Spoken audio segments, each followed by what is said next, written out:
창세기 18장 22절에서 33절, 구약성경 22페이지입니다. 저와 여러분 한 절씩 교독해 읽겠습니다. 제가 먼저 22절을 읽겠습니다. 그 사람들이 거기서 떠나 소돔으로 향하여 가고 아브라함은 여호와 앞에 그대로 섰더니 아브라함이 가까이 나아가 이르되 주께서 의인을 악인과 함께 멸하려 하시나이까. 그 성중에 의인 50명이 있을지라도 주께서 그곳을 멸하시고 그 50의인을 위하여 용서하지 아니하시리이까. 주께서 이같이 하사 의인을 악인과 함께 죽이심은 부당하오며 의인과 악인을 같이 하심도 부당하니이다. 세상을 심판하시는 이가 정의를 행하실 것이 아니니까. 여호와께서 이르시되 내가 만일 소돔 성읍 가운데서 의인 50명을 찾으면 그들을 위하여 온 지역을 용서하리라. 아브라함이 대답하여 이르되 나는 티끌이나 재와 같사오니 감히 주께 아뢰나이다. 50의인 중에 5명이 부족하다면 그 5명이 부족함으로 말미암아 온 성읍을 멸하시리까. 이르시되 내가 거기서 45명을 찾으면 멸하지 아니하리라. 아브라함이 또 아뢰어 이르되 거기서 40명을 찾으시면 어찌하려 하시나이까. 이르시되 40명으로 말미암아 멸하지 아니하리라.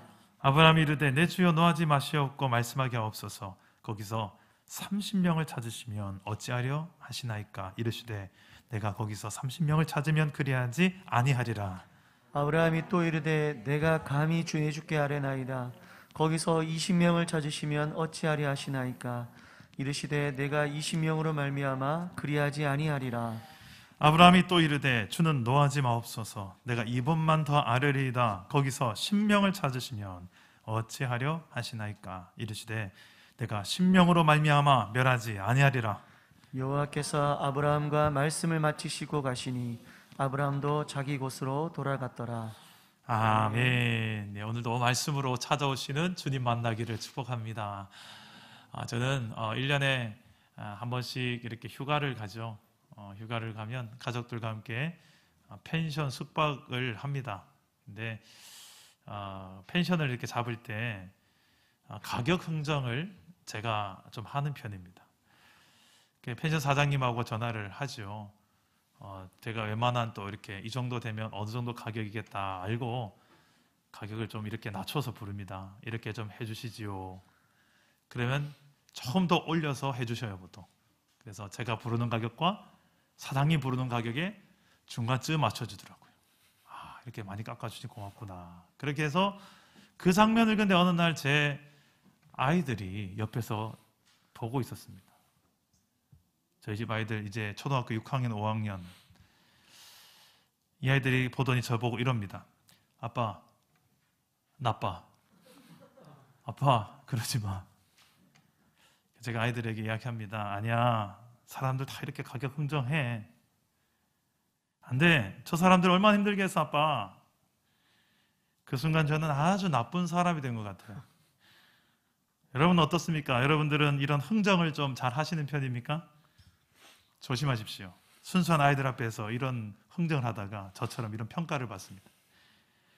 오늘 우리가 읽은 성경 말씀에 보면 이런 흥정을 잘하는 한 사람이 나타납니다. 아브라함입니다. 근데 아브라함은 하나님과 흥정을 하고 있습니다. 어떤 것을 흥정합니까?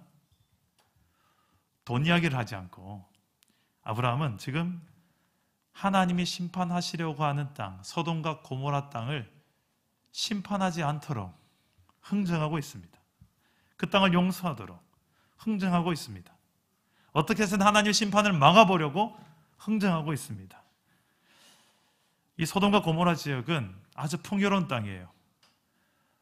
아브라함과 롯이 재산이 너무 많아서 그 양을 치는데 너무 재산이 많으니까 땅이 비좁으니까 흩어지는데 아브라함과 조카 롯이 흩어질 때 롯이 보니 가장 좋은 땅이 보니 풍요로운 땅이 이 바로 소돔 땅이었습니다. 그 풍요로운 땅에 롯과 그의 가족이 살았는데 단지 풍요만 있었던 것이 아니라 그곳은 폭력과 또 수많은 죄악으로 가득한 땅이었습니다. 힘과 소유의 논리가 지배적이었던 땅이었습니다. 그래서 가진 자가 없는 자를 무시하고 빼앗는 땅이었습니다. 폭행이 일삼아지는 땅이었습니다. 그래서 그로 인하여서 약자들은 늘 고통의 신음소리를 냈어야 되는, 없는 자, 약한 자는 늘 고통 가운데 살아야 되는 땅이었습니다. 하나님께서 그런 고통하는 신음소리, 부르짖는 소리를 듣고 천사들과 함께 이 땅에 방문하십니다. 그리고 천사들을 보내어서 그 땅의 현실을 보게 하십니다. 이에 아브라함은 하나님 앞에서 기도하는데요, 만약에 소돔과 고모라 땅에 의로운 사람 50명이 있다면 악인들과 함께 그 50명도 멸망시키겠습니까? 의인 50명을 봐서라도 그 땅을 용서해 주시지 않겠습니까? 라고 흥정을 합니다. 이에 하나님은 이렇게 대답하십니다. 그래, 그 땅에 의인 50명만 있다면 내가 심판하지 않고 용서할게. 근데 아브라함은 여기서 흥정을 멈추지 않아요. 조금 더 용서받을 수 있는 확률을 높이는 제안을 합니다. 하나님, 5명만 깎을게요. 만약에 의인 45명이 있다면 어쩌시겠습니까? 그래, 그 땅에 의인 45명만 있다면 내가 심판하지 않고 용서하마. 아브라함은 이런 식으로 6번이나 반복해서 하나님과 흥정을 해요. 만약에 하나님 의인 40명이 있다면요, 아니 30명이 있다면요, 아니 20명이 있다면요, 아니 10명이 있다면요, 그 의인 10명이 있다면 어쩌시겠습니까? 하나님, 그래도 그 땅을 심판하시겠습니까? 그래도 하나님은 변함없이 대답하십니다. 그래, 그 땅에 의인 10명만 있다면 그 10명으로 말미암아 내가 심판하지 않고 용서할게. 그 다음의 이야기는 없어요. 아브라함 더 이상 깎을 수가 없습니다. 왜 깎지 않을까요? 여러 가지 우리가 예상해 볼 수 있습니다. 아마도 그 소돔 땅에 살고 있는 자신의 조카 롯, 그 롯마저도 혹시라도 하나님께서 의인이라고 여기지 않으면 어떡하지? 이런 노파심이 생겼어도 일 수도 있고요. 아니면 더 이상 깎아서는 안 되겠다. 아브라함이 생각해도 더 이상 깎는다는 것 자체는 이 심판을 막아설 만한 명분 자체가 안 되겠다 싶어서일 수도 있고요. 정말 의인이 한 명도 없으면 어쩌지라는 이런 걱정이 되어서일 수도 있습니다. 어찌됐든 아브라함은 더 이상 하나님 앞에 숫자적인 제안을 하지 않습니다. 그냥 하나님의 결정에 맡깁니다. 하나님은 왜 이런 대화의 내용을 성경에 고스란히 담아 놓았을까요? 이 대화의 내용이 무엇을 드러내고 있을까요? 소돔과 고모라 땅, 심판받기에 합당한 땅, 그 땅이 얼마나 의인이 없고 죄인으로 가득한 땅인지를 지금 드러내고 있습니다. 그리고 뒤에 내용이, 오늘 본문 뒤에 내용이 소돔과 고모라 땅이 얼마나 동성애로 가득하고 포악함으로 가득하고 폭행으로 가득한 땅인지를 고스란히 드러내고 있는 말씀이 뒤에 나옵니다. 오늘날 우리가 사는 이 땅, 이 시대가 어떻게 보면 점점 더 소돔과 고모라화 되어가고 있는 땅이 아닌가 싶습니다. 그리고 그 속에서 나도 같이 동화되어 갖고 있는 모습은 없는지 경각심을 가지게 하는 시대를 우리가 살고 있습니다. 여러분, 대구에는 가장 번화가가 있습니다. 이름이 동성로예요. 이 동성로 이름 때문에 이 동성로를 가장 좋아하는 사람이 있습니다. 누굴까요? 그래서 동성애자들이 가장 좋아합니다. 그래서 매년 퀴어 축제가 되면 대구의 동성로로 모여듭니다. 혹시 우리 성도 중에 궁금하시면 기도하는 마음으로 한번 퀴어 축제 때 한번 가보세요. 여러 생각이 들 것입니다. 그리고 기도가 절로 나오고요, 입에서 주여 주여가 절로 나올 것입니다. 지난번에는 제가 어떤 부모와 자녀가 동성애 문제로 다투었다는 이야기를 들었어요. 부모는 절대적으로 동성애를 반대하는데 자녀는 동성애에 대해서 아니, 그 사람도 그 사람 자유지, 자기가 자기의 성이나 이런 걸 선택할 수 있지, 그걸 참견하는 것은 인권을 존중하지 않는 거 아닌가요? 라고 자녀의 생각을 부모에게 또 이야기하는 거예요. 부모와 다투어서 그런 이야기를 제가 들었어요. 어디 맘카페 이런 데들 가봐도요, 흔하게 볼 수 있는 장면입니다. 어떤 좀 신앙심에 불타오르는 어떤 여자 성도님이 글을 올립니다. 동성애 합법화가 되면 안 됩니다 하면서 반대글을 올렸는데 그 밑에 댓글이 한 수백 개가 깔려요. 근데 대부분의 엄청 많은 댓글 중에 왜 동성애가 합법화되면 안 되냐? 그 사람의 인권도 존중받아야 된다. 소수이기 때문에, 어떻게 보면 약자이기 때문에 그들을 무시하면 안 된다. 어떻게 보면 되게 따뜻한 이야기 같지만 전혀 그렇지 않습니다. 오히려 소수의 인권을 위해서 다수의 인권이 무시돼야 되는 이상한 차별금지법이 지금 계속 만들어지려고 지금까지도 움직임이 있어요. 심지어는 이 신학교 안에서도 신학자라고 하는 사람들조차도 동성애를 이제 지지하는 신학자들이 나타났습니다. 하나님은 동성애를 반대한 적이 없다. 금지한 적이 없다. 그들도 하나님의 사랑과 구원의 대상자다. 얼핏 보면 참 따뜻하고 맞는 말 같지만 우리 오늘 읽은 이제 본문의 내용들, 성경 이제 창세기부터 이 동성애에 대한 하나님의 입장을 잘 보여주고 있고요. 또 신약에 가도 로마서에서 잘 보여주고 있습니다. 이미 수많은 선진 국가들은 동성애자를 향하여 성소수자라는 이름으로 약자라는 프레임을 만들고 약자의 인권을 보호해줘야 되는 의미로 이 포괄적 차별금지법을 제정하였고, 그로 인하여서 여러 가지 피해가 많습니다. 우리나라는 근데 이미 차별금지법이 있어요. 충분히 이 법만으로도 충분합니다. 차별하지 않고 살 수 있도록. 장애인이나 연령, 남녀, 근로 형태 등 20여 개가 넘는 이 개별적 차별금지법이 이미 존재하고 있습니다. 그런데도 포괄적 차별금지법이라는 이 법안을 제정할 이유는 이 동성애를 합법화하려는 것이죠. 만약 이 법안이 제정되면 이 동성애가 죄입니다라고 이 설교 강단에 제가 설교하는 게 제 고소가 되면 저는 엄청난 벌금을 내야 되고 또 잘못하면 제가 구속될 수도 있습니다. 이제 그런 시대가 열리게 되는 거예요. 이 법안은 어떻게 보면 차별을 막기 위해서 또 다른 차별을 만드는 참 이상한 법이 되는 거죠. 여러분, 이 동성애에 대한 하나님의 입장은 명백합니다. 죄입니다. 그 동성애로 가득했던 소돔과 고모라 땅, 결국 하나님의 불심판을 받습니다. 점점 더 우리나라가 이제 그 방향을 또 향해서 뭐가 좋은 거라고 그리 가려고 그래요. 합법화시키고 우리 자녀들 세대에게 자연스럽게 그게 그럴 수 있지로, 너도 그럴 수 있고 네가 네 성을 네가 결정하는 거야. 너 여자인데 남자로 살고 싶어? 네가 보니 남자 같아? 그럼 너 남자야 오늘부터. 그 성을 자기가 결정할 수 있는 거예요. 심지어는 신체의 부위를 잘라내기도 하고 붙이기도 하고 하면서 지금 그런 하나님의 창조의 질서를 어떻게 보면 무시하고 가는 이런 행태들을 합법화시키고 점점 더 우리나라의 문화로 만들려고 하는 이 이상한 흐름들이 흐르고 있습니다.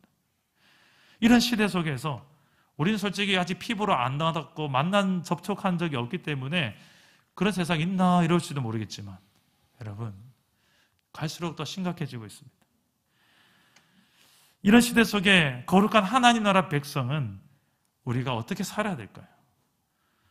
거룩한 영향력을 미치며 세상을 하나님 나라로 바꿔가면서 살아가야 될 거룩한 제사장적 사명이 저와 여러분들에게 있습니다. 세상 속에 진리가 뭔지, 거짓이 뭔지, 참이 뭔지, 가짜가 뭔지, 정말 진리의 파수꾼 역할을 감당해야 되는 게 교회의 사명이에요. 그리고 오늘 말씀에 그런 아브라함과 같은 기도하는 사람이 필요합니다. 이렇게 하나님 앞에서 6번이나 하나님과 흥정을 하며 기도하고 있는 아브라함의 목적은 무엇입니까? 어떻게 해서든 이 심판을 막아서려고 하고 있고 어떻게 해서든 살려고 하는 아브라함, 회복하려는 아브라함. 하나님은 또 그의 기도를 6번이나 다 받아주시고 반응하십니다. 저는 우리 사랑담은 교회에 이런 아브라함과 같은 기도자가 많이 세워지기를 주님 이름으로 축복합니다. 아멘. 그래서 오늘 말씀 속에서 하나님이 찾으시는 기도자, 아브라함과 같은 기도자는 어떤 기도자인지를 좀 살펴보겠습니다. 2가지로 살펴볼 텐데요. 첫째로 하나님이 찾으시는 기도자는 예배자입니다. 다 같이 따라서 해봅시다. 먼저 예배자가 되라. 먼저 예배자가 되라. 우리 22절과 23절 말씀 우리 한번 다시 읽어보겠습니다. 시작. 그 사람들이 거기서 떠나 소돔으로 향하여 가고 아브라함은 여호와 앞에 그대로 섰더니 아브라함이 가까이 나아가 이르되 주께서 의인을 악인과 함께 멸하려 하시나이까. 네, 22절에 나오는 그 사람들이 누구냐면 천사들입니다. 앞에 스토리를 보면 아시겠지만 천사들이 지금 소돔을 향하여 떠나갑니다. 왜 갈까요? 그 땅에 가득한 죄악의 실상을 보려고요. 확인하려고요. 그리고 맞다면 심판하려고 떠나는 거예요. 동시에 그 땅의 아브라함의 조카 롯의 가족을 구원하기 위해서 떠나는 것이기도 합니다. 근데 아브라함은 이런 상황에서 무엇을 합니까? 하나님 앞에 그대로 서 있습니다. 머물러 있습니다. 하나님을 대면하는 거예요. 그리고 23절 말씀 보면 아브라함은 하나님 앞에 가까이 나아갑니다. 적극적으로. 하나님 앞에 입을 열어 기도하기 전에 아브라함은 하나님 앞에 서서 하나님을 가까이 하는 것을 먼저 하고 있어요. 저는 이 대목이 하나님을 더 가까이 하는 이 대목이 하나님을 예배하는 예배자의 자세로 보입니다. 기도자가 되기 전에 먼저 아브라함과 같이 하나님께로 가까이 나아가는 것이 중요한 거예요. 하나님 앞에 입을 열어 간구하기 전에 먼저 하나님의 존재 앞에 서는 예배자로 서야 돼요. 그런 하나님께로 가까이 나가는 예배자. 저는 그래서 좀 기도하기 전에 저는 찬양을 자주 부릅니다. 찬양을 부르면 하나님 앞으로 기도하면서 하나님 앞에 내가 좀 더 빨리 그분 앞에 내 기도를 들으시는 그분을 인식하는데 좀 더 빠른 길을 찾는 것 같아요. 그래서 어떤 분은 이런 이야기를 하더라고요. 찬양은 하나님께로 가는 아스팔트 길과 같다. 그만큼 찬양을 부르면 유익이 있습니다. 근데 어떤 분은 좀 기도하다가 제발 찬양 좀 하지 말라고 그러더라고요. 예. 좀 죄송합니다만 좀 용납해 주세요. 하나님 앞에 나아가는데 아스팔트와 같은 게 더 찬양이라고 하는데, 여러분, 하나님 앞에 예배자로 서는 것이 기도에 앞서서 중요합니다. 왜냐하면 내 기도를 들으시는 분이 눈에 보이지 않지만, 내 육성의 귀로는 들리진 않지만 하나님의 그 존재를 내가 인식하고 채널을 정확하게 맞추는 과정이 중요한 것이기 때문에 그렇습니다. 그 TV 채널 맞춰보셨죠? 채널을 딱 맞췄을 때 내가 보고 싶은 프로그램이 나오는 것처럼 우리가 기도를 할 때도 하나님과 채널을 맞추는 것이 너무 중요합니다. 그리고 고정시키는 게 중요해요. 우린 자꾸 채널을 보다가도 다른 데 채널도 돌리고 또 돌리고, 기도하다가도 보면 한 번씩 하나님께 채널 갔다가 갑자기 집에 내가 국 끓여놨는데 그거 불 끄고 왔나 안 끄고 왔나 그 생각하다가 아이고야 내일 내 뭐 먹을까 또 생각하다가 내 채널이 자꾸 하루에도 수십 번 기도하다가 말고 바뀌어요. 채널을 맞추는 것도 중요하고 채널을 고정하는 것도 중요하죠. 이 모든 게 결국은 예배입니다. 하나님을 예배하면서 하나님께 채널을 고정하는 거예요. 예배의 대상 되신 하나님 앞에 내가 서는 거고 대면하는 거고 그분을 가까이 하는 거예요. 오늘날 교통사고가 나면 함부로 거짓을 말할 수 없습니다. 내가 실수했는데 큰 소리 칠 수도 없고. 왜 그렇죠? 차량에 뭐가 달려있어요? 블랙박스가 달려있어요. 그리고 길가에 뭐가 많이 설치되어 있습니까? CCTV가. 그런데 과거에 블랙박스 없고 CCTV가 없던 시절에 교통사고가 나면 주로 어떻게 했을까요? 그렇죠. 일단 큰 소리 치고 본다고 하잖아요. 저도 그 시절을 운전면허가 없는 시절이어서 그때 저는 이야기로 듣고 TV로 봐서 아는데, 사고 나면 일단 차문 확 열고 나와가지고 큰 소리부터 치는. 왜 그럴까요? 막 큰 소리 치면 그냥 내가 잘못 안 한 것처럼 여겨지고, 큰 소리 치면 경찰이 와도 야, 저 사람 말이 사실인가 보다 이럴 수도 있고. 그런데 지금은 그렇게 큰 소리를 치지 않죠. 증거가 다 남으니까. 기도도 마찬가지라고 볼 수 있습니다. 눈에 보이지 않지만 하나님은 다 보고 계시고 다 듣고 계신데, 마치 안 보고 계신 것처럼 안 듣고 계신 것처럼 하나님을 향해서 기도해야 되는데 하나님 없는 기도를 할 때가 참 많습니다. 그냥 내가 말하면서 내가 무슨 말 하는지도 몰라요. 정리가 안 돼요. 중언부언하며 기도합니다. 이 모든 것이 기도자로서 나아가기 전에 내가 하나님의 존재, 채널을 고정이 안 됐기 때문에, 하나님 앞에 예배자로 서지 않았기 때문에 생기는 현상이라고 볼 수 있습니다.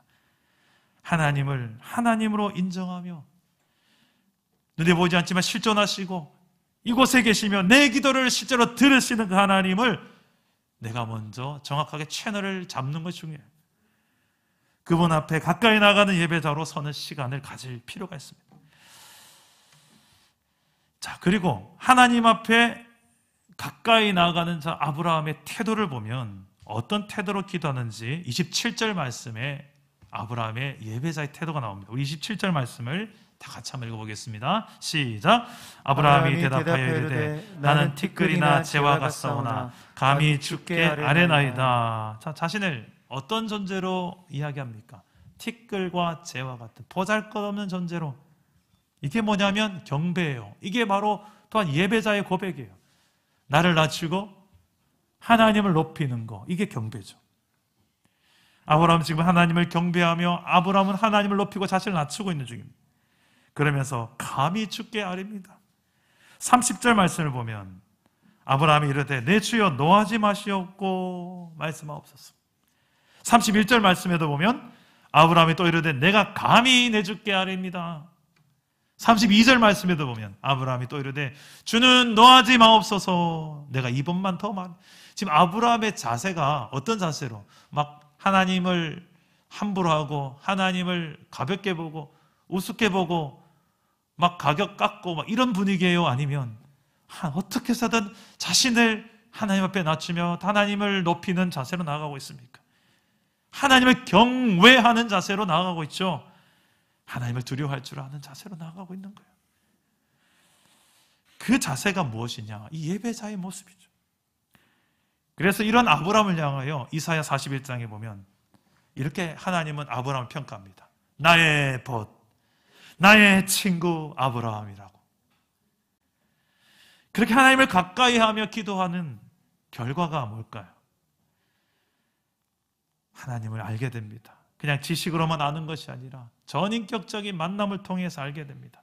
하나님을 깊이 체험하며 알게 되면 그분의 마음을 알게 되고 그분의 뜻을 알게 됩니다.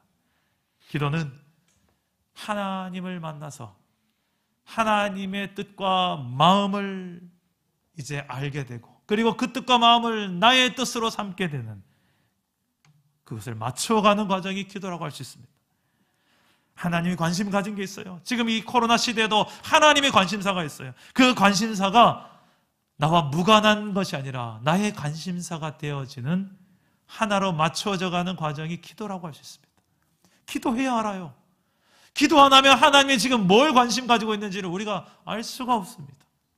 그냥 내 관심사만 하나님 들어주세요 하고 기도 시간 끝.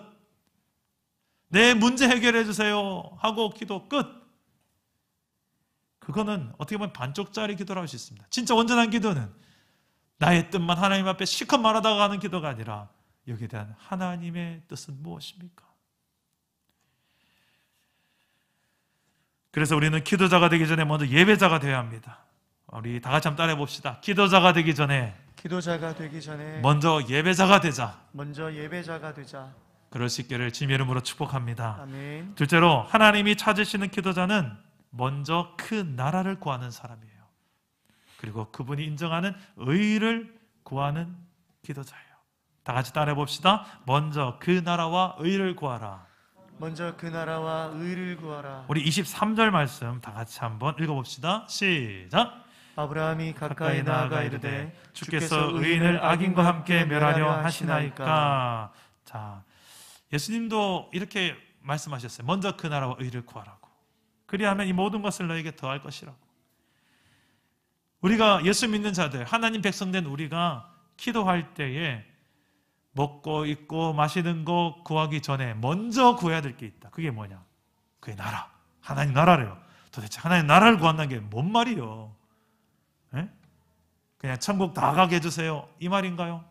죽고 나서 다 천국 가게 해주세요. 저 사람도 그것도 맞습니다만 더 중요한 게 있어요. 죽고 나서 가는 천국만 구한 게 아니라 지금 우리가 이 땅에 사는 이 땅에 하나님의 나라가 임하게 하시고 하나님의 통치가 이 땅 가운데 실현되게 하시고 이 땅 가운데 하나님의 뜻이 이 땅 가운데 이루어지게 하여 주시옵소서. 이게 예수님이 우리에게 가르친 기도의 핵심 아니에요? 그게 하나님의 나라예요. 하나님의 나라가 이 땅 가운데 이루어지게 하옵소서. 누구를 통해? 저와 여러분, 예수 믿는 하나님 백성 된 저와 여러분을 통해 하나님의 뜻이 이 땅 가운데 이루어지는 거, 하나님의 통치가 나를 통해 나타나는 거, 이게 하나님의 나라라는 거예요. 우리는 하나님 나라를 너무 공간적인 개념으로 이해해요. 그래서 죽고 나서 우리가 가게 될 멋진 어떤 새로운 어떤 공간, 그 공간의 개념도 없지 않아 있습니다만 더 중요한 것은 공간보다는 하나님의 통치의 개념. 지금 이 순간부터 이미 시작될 수 있는 하나님의 통치, 다스림이 우리의 삶에 실현되는 만큼 우리는 그 나라를 누릴 수 있고 그 나라가 내 가정 안에 나타날 수 있고 내 가정이 천국 같은 가정 될 수 있고 내 일터가 하나님의 나라가 되어져 가는 것을 눈에 보게 될 줄 믿습니다. 아멘. 문제는 우리가 그분의 통치를 별로 안 즐거워하는 데 있어요. 하나님의 말씀대로 사는 게 별로 재미없어 보이고 별로 효과 없을 것 같아 보이고 안 될 것 같고 우리가 은근히 하나님을 그렇게 무시하고 하나님의 뜻을 등 돌리며 살아가는 삶이 있기 때문에 내 삶에 아무리 봐도 천국 같지 않은 거야. 내가 봐도 우리의 가정을 내가 봐도 겉으로는 에헤이 그럴싸해 보여도 내가 나를 아는데 내가 우리 가정을 아는데 내가 내 남편을 알고 내가 내 아내를 아는데 알고 보니 우리의 가정이 겉은 번지르르 한데 목사님 솔직히 말 우리 가정 그렇게 천국 같지 않아요. 이런 가정이 의외로 많은 거 아십니까? 제가 그래 가정사역을 한 9년을 하다 보니 참 놀라운 것을 많이 발견해요. 참 멋진 교회에서는 장로님이고 권사님이고 집사님이고 오래 신앙생활 했는데 제일 그 사람의 정체를 정확하게 잘 아는 사람이 누굽니까? 신앙의 진실성, 진정성을 잘 아는 사람이 누굽니까? 가정이죠. 저도 제 가정이 제일 무섭습니다. 우리 자녀들이 너무 눈 시퍼렇게 뜨고 저를 다 보고 있고 제 아내가 시퍼렇게도 저를 다 보고 있는데 이 설교를 하는 자체가 얼마나 두렵겠습니까? 아빠는 그렇게 살아? 여보 당신은 그렇게 살아? 참 쉽지 않아요, 여러분. 여러분도 마찬가지 아니겠습니까? 근데 이런 우리의 삶을 하나님께서는 그냥 보지 않으시고 다시 하나님 나라를 누리라고 하나님의 나라를 먼저 구하라고 우리에게 말씀하시는 거예요. 그래서 먼저 그 나라와 그의 의를 구하라. 아브라함은 그래서 지금 기도하는 중에 하나님의 나라를 구하고 있는 거예요. 어떻게 해요? 하나님의 통치 기준을 나의 기도의 기준으로 삼아 구하고 있습니다. 하나님의 통치 기준은 무엇입니까? 하나님의 성품이 잘 반영된 기준입니다. 하나님의 성품은 사랑과 정의, 사랑과 공의라고 할 수 있습니다. 이 둘 다 너무 소중한 하나님 나라의 핵심 가치들입니다. 둘 다를 다 성립하지 못한다면 하나님 나라가 아닙니다. 하나님이 그렇게 통치하시는 그 통치를 받는 백성들이 그 나라를 누리게 됩니다. 이것을 가장 잘 실현했던 왕이 구약의 다윗 왕이었죠. 진정한 왕은 내가 아니다. 다윗 나가 아니다. 이스라엘의 진정한 왕은 여호와 하나님이시다. 그래서 성전을 짓고 싶어 했었어요. 다윗을 향하여 하나님 내 마음에 합한 자라고 칭호를 줬어요. 이스라엘 최고의 전성기를 맞이했어요. 이스라엘에 세워진 모든 왕들에서 모델이 되는 하나님 나라의 대리 통치자의 역할을 다윗이 감당했었죠. 사랑남원교회가 좀 이런 다윗과 같은 하나님 나라의 모델되는 백성의 모습의 성도들이 좀 많이 나왔으면 좋겠습니다. 여러분, 아브라함의 기도에서 이런 사랑과 공의를 기준 삼아서 기도하는 내용을 살펴볼 수 있습니다. 우리 23절 말씀 보십시오. 함께 23절 보면 어떤 말로 시작합니까? 주께서 의인을 악인과 함께 멸하시려나이까. 이게 뭐예요? 의로우신 하나님, 공의의 하나님이 악인들과 의인을 함께 심판하는 게 이게 하나님 나라의 의입니까? 라는 거예요. 아니지 않습니까? 하나님. 이걸 걸고 지금 이야기하는 거예요. 자, 그리고 25절도 봅시다. 다 같이 한번 읽어봅시다. 시작. 주께서 이같이 하사 의인을 악인과 함께 죽이심은 부당하오며 의인과 악인을 같이 하심도 부당하니이다. 세상을 심판하시는 이가 정의를 행할 것이 아니니까. 자, 부당합니다. 부당합니다. 두 번이나 반복하며 강조하는 이유 뭐죠? 하나님의 정의에 맞지 않다는 거예요. 하나님 나라는 정의의 나라, 공의의 나라라는 것을 아브라함은 알기 때문에 그 나라를 구하는 거예요. 지금. 어느 땅에? 소돔과 고모라 땅에. 그 땅에도 하나님 나라가 임하기를 원하는 거예요. 어떻게 해요? 그런 의인 10명 있다면 용서해 주시는 하나님의 사랑으로 그 땅에도 하나님의 나라가 임하기를 원하는 거예요. 24절 다 같이 읽어봅시다. 24절 시작.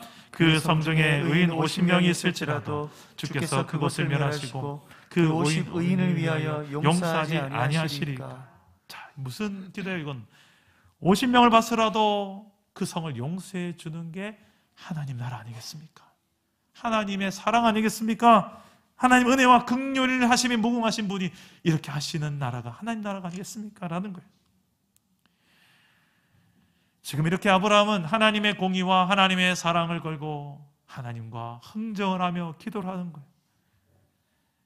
이게 아브라함을 위해서라기보다는 아브라함이 지금 기도하고 있는 소돔과 고모라 땅의 심판을 앞두고 있는 그 땅을 향하여 아브라함이 중보하며 기도하고 있는 모습입니다. 이 기도는 마치 예수님께서 제자들에게 가르쳐 주신 기도와 좀 비슷해요.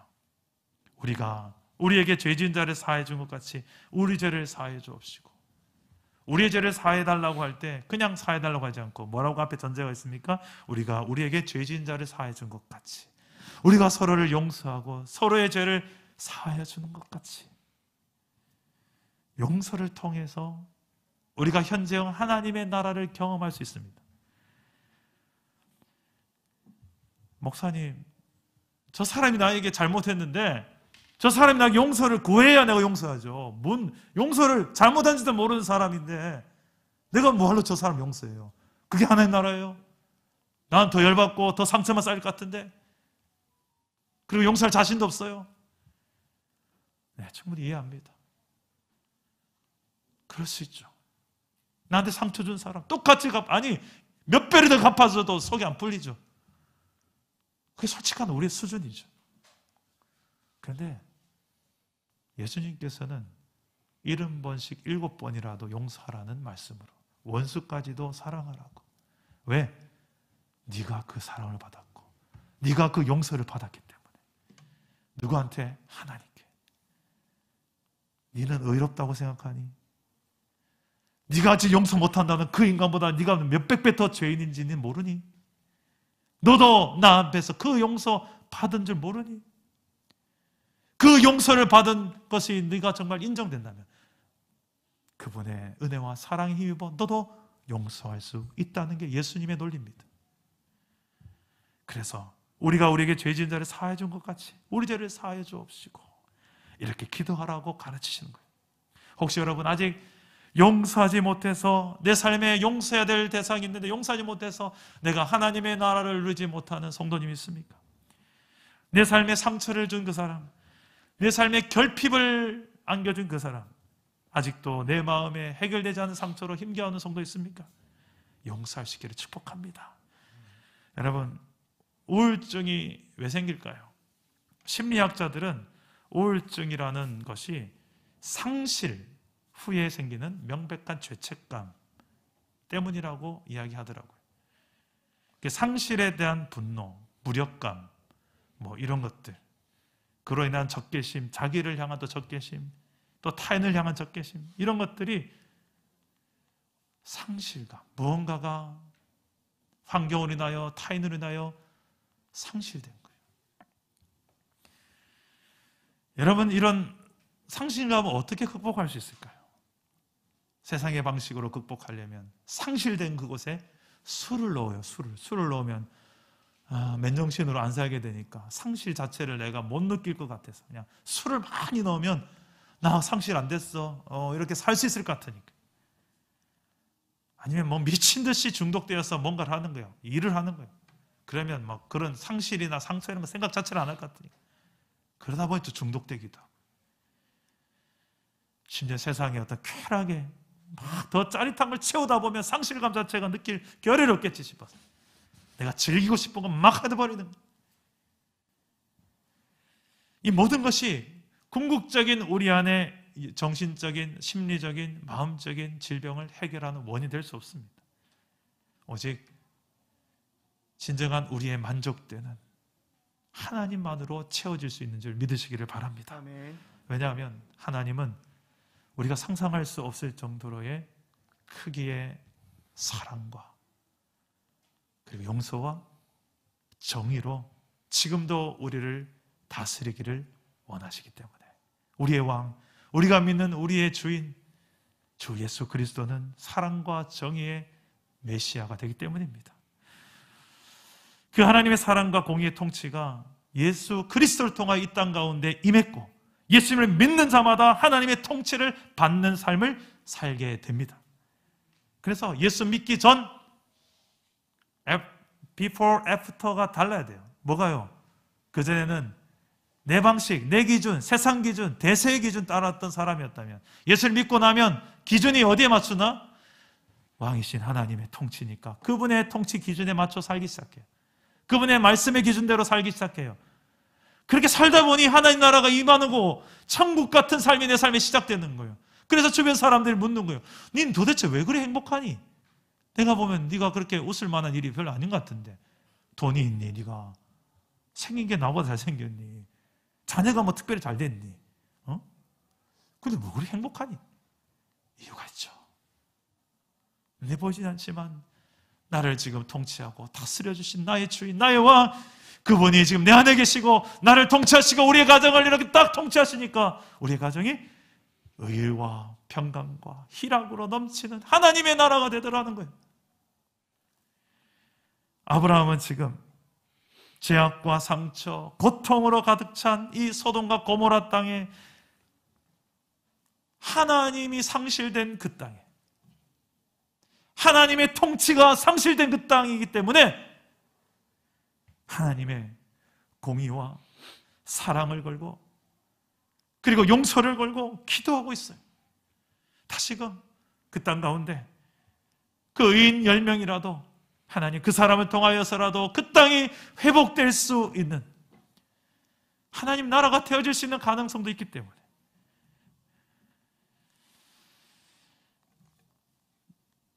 근데 결국은 의인 10명까지만 묻다가 그 이야기는 더 이상 진행되지 않고 그 뒤에 심판이 이루어집니다. 그만큼 그 땅은 많이 타락한 땅이었어요. 심판받기에 합당한 땅이었어요. 그런데 아브라함의 기도가 헛된 것이었을까요? 창세기 19장 29절 말씀을 다 같이 한번 봅시다. 창세기 19장 29절 다 같이 자막을 보시고 시작. 하나님이 그 지역의 성을 멸하실 때 곧 롯이 거주하는 성을 엎으실 때에 하나님이 아브라함을 생각하사 롯을 그 엎으시는 중에서 내보내셨더라. 자, 하나님은 아브라함을 어떻게 했다고요? 생각하셨대요. 기억하셨대요. 어떤 장면을 기억했을까요? 이게 19장 이야기예요. 근데 18장 오늘 이 기도하는 아브라함을 생각하시는 거예요. 그래서 아브라함의 조카 롯, 이 롯이 베드로 후서에 가보면 의인으로 평가됩니다. 그리고 롯과 그의 가족을 심판 속에서 다 멸하지 않고 그 가정을 구원해내십니다. 오늘날에 우리의 중보 기도가 왜 필요합니까? 우리의 기도가 왜 필요합니까? 이 시대 속에 점점 더 교회에 대한 평가나 인식은 점점 더 안 좋아지는 시대 속에 전도하기 참 힘든 시대, 이런 시대 속에서 성도들도 많이 위축됩니다. 여러모로 위축됩니다. 외적인 그런 압박 속에도 위축되지만 내적으로 내가 봐도 내가 너무 초라해 보이고 내가 봐도 너무 무기력해 보이고 코로나 앞에서 상황 앞에서 아무것도 할 수 없이 꼼짝없이 그냥 가만히 예배 기도 외에는 뭐 할 수 있는 게 없고 심지어 예배 기도조차도 겨우겨우 유지하는 그런 내 신앙의 수준을 내가 알기 때문에.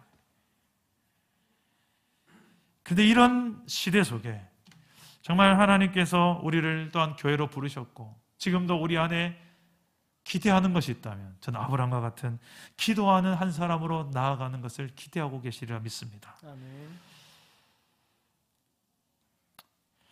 만약에 지금 코로나 오미크론 확진자 수가 어마어마하게 늘어나서 거의 10만 명 더 늘어날지도 모르는데 이런 생각을 해봤어요. 좀 이건 안 좋은 생각인데 확진이 되면 죽습니다. 치료제 없습니다. 바로 일주일 안에 죽습니다. 지금처럼 증세가 약하지 않고 오미크론은 이전 것보다 몇백 배 강력합니다. 생각만 해도 아찔하지 않나요? 지금 예배당에 아무도 없을 것 같아요. 다 온라인 예배하고 있을 것 같아요. 근데 그렇게 되지 말란 법 없잖아요. 다행히도 그 증세가 거의 감기, 좀 더 센 감기 정도라고 하니까 그래도 조심하고 있는데 전 이런 생각을 해봤어요. 정말 우리가 힘들고 하나님 아니면 답이 안 나오면 하나님께 매달리지 않을까. 근데 아직은 좀 더 버틸만 하고 솔직히 하나님 없어도 아직은 좀 살만하고 내 힘으로 좀 해볼 만한 게 아직도 많이 남아있고 좀 덜 답답하고 솔직히 번거롭고 기도하는 거 귀찮고 나를 위해서도 기도하는데 뭔 놈의 남을 위해서 기도해요. 뭐 세계를 위해 쉽지 않습니다. 그런데 하나님은 지금도 우리를 기대하십니다. 아브라함과 같이 시대를 놓고 기도하는 교회를 기대하고 계십니다. 작지만 그런 한 사람이 있는 교회가 있고 크도 그런 한 사람이 없는 교회가 있을 수 있어요. 저는 우리 교회 전 성도가 아브라함과 같이 시대를 놓고 기도할 수 있는 아브라함과 같은 기도의 사람으로 세워질 수 있기를 주님 이름으로 축복합니다. 아멘. 그래서 한 영혼, 가정, 다음 세대를 살리고 제자 삼는 이 선교적 교회 오직 기도를 통하여 기도가 출발입니다. 아직 기도하지 않는다면 아직 출발도 안 한 거예요. 기도로 출발합시다. 특히 이번 주 중에 우리가 협력 선교사 이제 모집 마감, 오늘 마감이고 한 주간 심사가 이루어집니다. 우리 선교팀과 저희 교육자들과 또 선교 자문위원인 선교대구의 대표 윤수동 목사님과 아주 공정하게 심사가 이루어집니다. 무엇보다 선교지에도 유익하지만 사랑 담은 교회 신앙에도 유익한 협력 선교사가 잘 선정되도록 기도해 주시면 좋겠고요. 특별히 이를 통하여서 그냥 단지 선교사만을 위해 기도하고 후원하는 게 아니라 선교사가 품고 있는 지경, 기도의 지경을 우리가 함께 기도하고 아브라함과 같이 중보기도하며 세계를 품는 그리스도인으로 사랑 담은 교회가 우뚝 세워져 가기를 주 예수의 이름으로 축원합니다. 아멘. 우리 말씀을 생각하면서 우리 함께 찬양하고 기도합시다. 아버지, 당신의 마음이 있는 곳에 나의 마음이 있기를 원합니다. 우리 마음을 담아서 우리 함께 찬양하고 기도하겠습니다.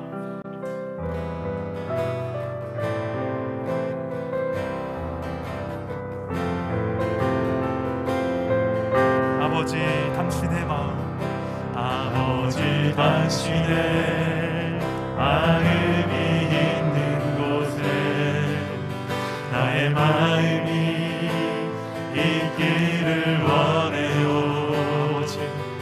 아버지, 당신의 눈물이 고인 곳에 나의 눈물이 고이길 원해요.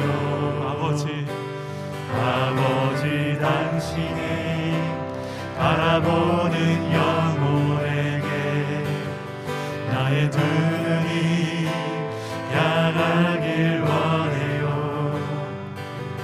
아버지, 당신이 울고 있는 어두운 땅에 나의 두 발이 향하길 원해요. 나의 마음이 아버지의 마음 알아. 내 모든 뜻 아버지의 뜻이 날 수 있기를 나의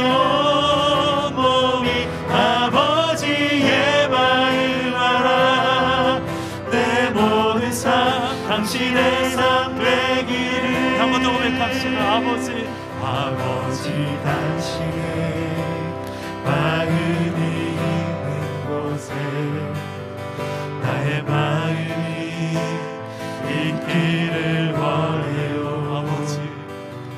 아버지 당신의 눈물이 고인 곳에 나의 눈물이 보이길 원해요. 아버지 당신이 바라보는 영혼에게 나의 두 눈이 향하길 원해요. 아버지 당신이 울고 있는 어두운 땅에 나의 두 발이 향하길 원해요. 나의 마음이 아버지의 마음 알아. 내 모든 뜻 아버지의 뜻이 될 수 있기를. 나의 온몸이 아버지의 마음 알아. 내 모든 삶 당신의 나의 마음이 아버지의 마음 알게 하옵소서. 나의 마음이 아버지의 마음 알아.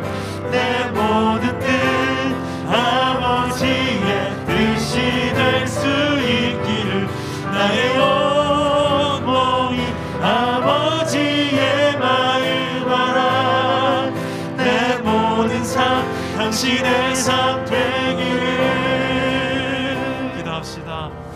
오늘 불렀던 찬양 가사처럼 나의 하나님을 아버지라 부르며 아버지의 마음을 잘 아는 철든 자식으로 우리가 이 땅을 살아낼 수 있도록 기도합시다. 내가 섬기는 가정과 일터, 교회, 이 나라, 민족, 이 시대를 우리가 살아내야 될 사명이 있습니다. 정체성이 있습니다.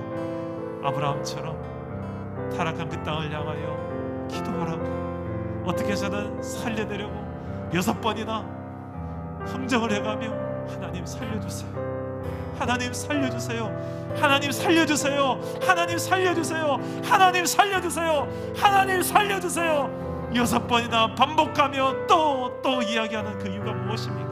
누구보다 살리길 원하는 분은 하나님이라는 것을 믿기 때문에, 누구보다 이 땅이 회복되는 걸 원하시는 분 하나님인 걸 믿기 때문에, 하나님은 사랑이십니다. 하나님은 은혜와 자비가 무궁하십니다. 회개하면 용서해 주십니다. 예수 그리스도를 믿는 자마다, 회개하고 자신의 삶을 돌이키는 자마다 하나님은 용서하십니다. 오늘 그 예수의 복음을 알고 하나님의 나라 백성된 저와 여러분이 이 시간에 이 땅의 현실을 놓고 우리의 가정과 일터, 삶의 현상을 놓고 주여 나도 아브라함처럼 먼저 예배자가 되게 하시고 먼저 구할 나라와 의를 구하는 그런 기도자로 살아서 정말 한 영혼 가정 다음 세대 살려내는 주의 몸된 백성이 되게 하옵소서. 우리 말씀 생각하며 기도하실 때 저를 따라 기도하겠습니다. 주여 은혜를 주옵소서. 주여 회복을 주옵소서. 주여 회복을 주옵소서. 주여 순종하게 하옵소서. 주여 순종하게 하옵소서. 주여 기도하게 하옵소서. 주여 기도하게 하옵소서. 기도합시다. 아버지 하나님, 우리가 이렇게 기도하는 삶을 살기를 원합니다. 먼저 예배자가 되게 하시고 하나님을 우리가 최선을 고정하며 날마다 하나님 앞에서 살게 하시고 하나님을 가까이 하며 하나님을 경배하며 하나님을 경외하는 예배자들이 되게 하여 주시옵소서. 아버지, 주의 나라가 우리의 눈에 아버지 하나님 보여지며 그 나라의 관점으로 살게 하시고 하나님 나라의 하나님의 통치를 날마다 우리가 체험하며 말씀 안에 기준 안에 통치를 받으며 살아갈 수 있도록 도와주십시오.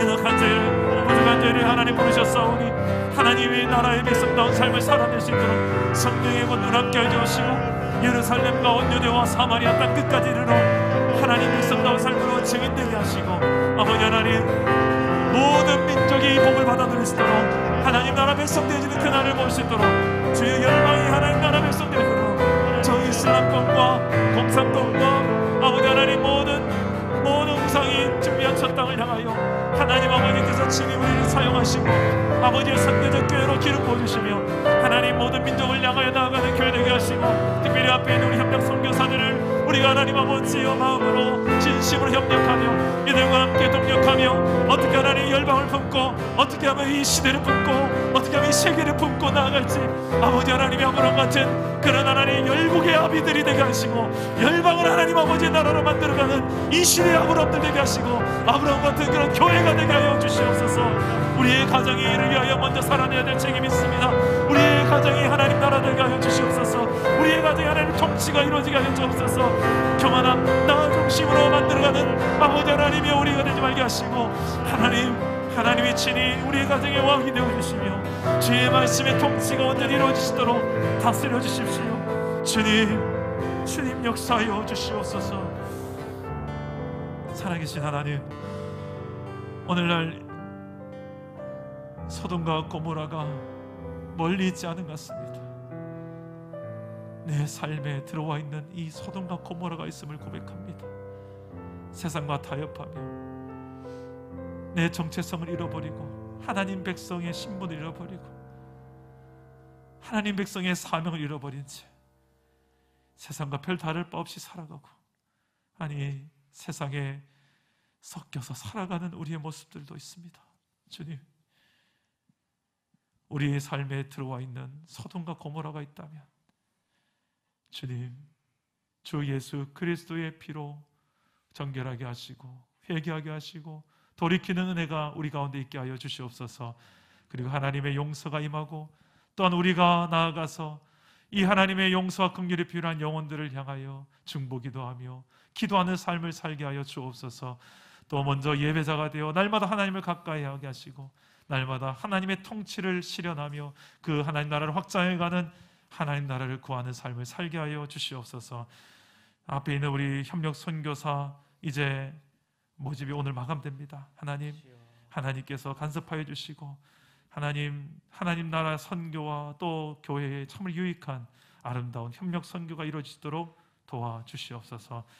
이 한 주간도 우리의 삶을 통하여 아름다운 하나님 나라가 이루어지고 확장되기를 소망하오며 예수님의 이름으로 축복하고 기도드립니다. 아멘.